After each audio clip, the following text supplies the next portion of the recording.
टपाल ग्रुपमध्ये आलो होतो तर मला एकच सांगायचं आहे की तुम्ही हे वोट केलेलं आहे, मोदीजी आपले पाठीमागं पडलेले आहेत. तर एकच सांगायचं आहे, भाजपने आपले वोट चोरले आहेत.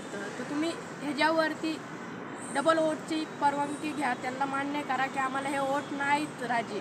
आपलं भाजपने वोट घेतलेलं आहे, चोरले त्यांनी, पैसे दिलेत लोकांना, पैसे देऊन तुम्ही चोरतात हे आम्हाला मान्य नाही आहे.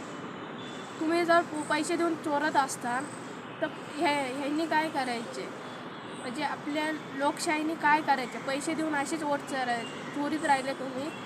आमचे आमचे काय आम्हाला त्रास व्हायला लागला तर आम्ही तुमच्याकडे कुठल्या ह्याने हक्काने यायचं मागायला? हे एक तुम्हाला कळलं पाहिजे की बाबा आम्हाला पैसे देतात, तुम्ही आज पैसे घेतात पण तुम्ही विकले जातात.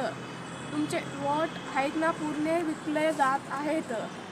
त्याच्यामुळे तुम्ही असं करा, न पैसे घेता तुम्ही वोट करा, चांगल्या लोकांना करा. आपलं मोदी अशा चांगल्या लोकांना करा. भाजपला वोट देऊन तुम्ही कुठली पण कारणं घेऊन गेलात तर तुमचं काहीच सोल्युशन होणार नाही आहे, हे लक्षात घ्या. तुम्ही वोट तुमचं विकू नका, तुम्ही पैसे देऊन तुम्हाला विकू नका स्वतःला, ठीक आहे?